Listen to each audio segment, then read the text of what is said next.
तो अस्सलाम वालेकुम गाइस, आज की वीडियो की शुरुआत वहीं से करेंगे जहां से हमने पिछली एपिसोड छोड़ी थी। पिछली एपिसोड के आखिर में हम लोगों ने देखा था कि उस्मान बिन अलाउद्दीन को करादीन किले के जासूसी के लिए भेज देते हैं। उसके बाद क्या होता है आइए देखते हैं। फिर हमें अगले सीन में दिखाया जाता है कमांडर लूकस, जो कि ईसाइयों के एक बहुत बड़े इदारे में आया हुआ होता है जहाँ पर बच्चों को अच्छी तरबियत दी जाती है। वहाँ पर वो होलोफेरा को ढूंढ रहा होता है। होलोफेरा उसको मिल भी जाती है। कमांडर लूकस होलोफेरा को मुखातिब करते हुए कहता है कि वही एक ऐसी इबादत दीनी है जो काइयों को बहुत ज़्यादा करीब से जानती है। उसने काइयों के बीच बहुत ज़्यादा वक्त गुजारा है। यानी कि इन शॉर्ट लूकस होलोफेरा से फ़ायदा उठाना चाह रहा था। कमांडर लूकस होलोफेरा से मदद मांगता है और उससे कहता है तुम जो भी काइयों के बारे में जानती हो मुझे सब बताओ, और उसको अपने किले में दावत देता है, जिस पर होलोफेरा ही मान जाती है। और फिर कमांडर लूकस होलोफेरा को अपने साथ ले जाता है किले में। फिर हमें रात का सीन दिखाया जाता है जहाँ पर उस्मान बिन ने जो सरदारों के लिए जिरगा लगाया था वो सब सरदार मौजूद आ चुके होते हैं उस्मान बिन के कबीले के अंदर। उस्मान बिन सब सरदारों को समझा रहे होते हैं कि हमारी सरज़मीन पर एक बहुत बड़ी मुसीबत आने वाली है। यानी कि उस्मान बिन सबको जहाद के लिए, जंग के लिए तैयार कर रहे होते हैं। सब सरदारों को इकट्ठा करके सब जंग के लिए तैयार कर रहे होते हैं। लेकिन इन सब में एक सरदार नहीं होता जो कि करासी बे था। करासी बे यहाँ पर नहीं आया था। बाकी सब सरदार उस्मान बिन का साथ देने पर मान जाते हैं, एग्री हो जाते हैं। बहुत से सरदार बीच में खलल डालने की कोशिश करते हैं, लेकिन उस्मान भी उनका ही मुँह बंद करवा कर सबको राज़ी कर लेते हैं अपने साथ जंग लड़ने के लिए। दोस्तों, ये जंग जो होने वाली थी करादीन किले के लिए होने वाली थी, करादीन किले को फ़तह करने के लिए होने वाली थी, जिसको अलाउद्दीन को जासूसी के लिए भेजा गया था किले के अंदर। वही किला उस्मान भी फ़तह करने वाले थे।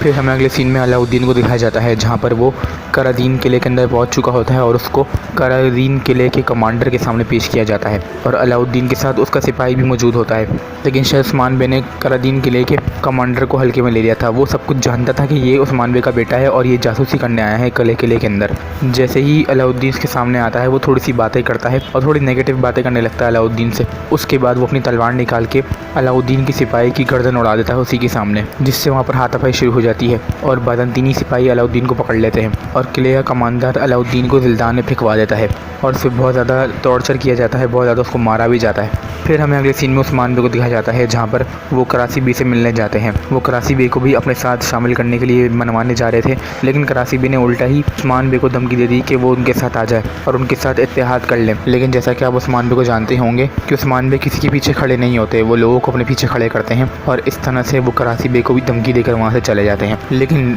इन सब बातों के दौरान करासी बे उस्मान बे को ये बात भी बता देते हैं कि उनका बेटा यानी अलाउद्दीन करादीन किले के अंदर कमांडर के हत्या चढ़ चुका है, जिस पर उस्मान बे बहुत ज़्यादा शॉकिंग रिएक्शन देते हैं और वहाँ से चले जाते हैं। फिर हमें किले का सीन दिखाया जाता है जहाँ पर अलाउद्दीन को बहुत बुरी तरह मारा जा रहा था।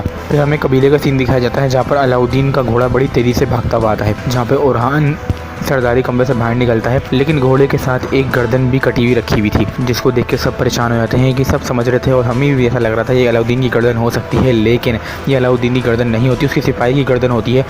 और ये ख़त आता है कि उसको पकड़ लिया गया है कि वो किले के अंदर एक कैदी की तरह रह रहा है, जिसकी हालत अब बहुत ज़्यादा ख़राब हो चुकी है। ये ख़त देखकर ओरहान बाला को सब कुछ बता देता है। फिर हमें कगाई कबीले के अंदर बहुत ज़्यादा अफरा तफरी का माहौल दिखाया जाता है।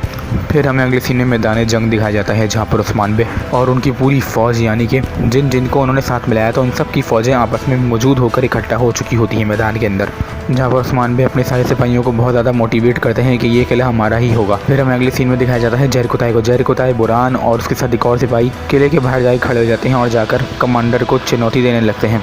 लेकिन करादीन किले का कमांडर जो होता है वो उल्टा ही इन लोगों को हैरान कर देता है जब वो अलाउद्दीन को दिखाता है कि वो पिंजरे के अंदर बंद है और उसको लटकाया जाता है किले के बाहर, जिसको देखकर जरकुताई बहुत ज़्यादा हैरान हो जाता है।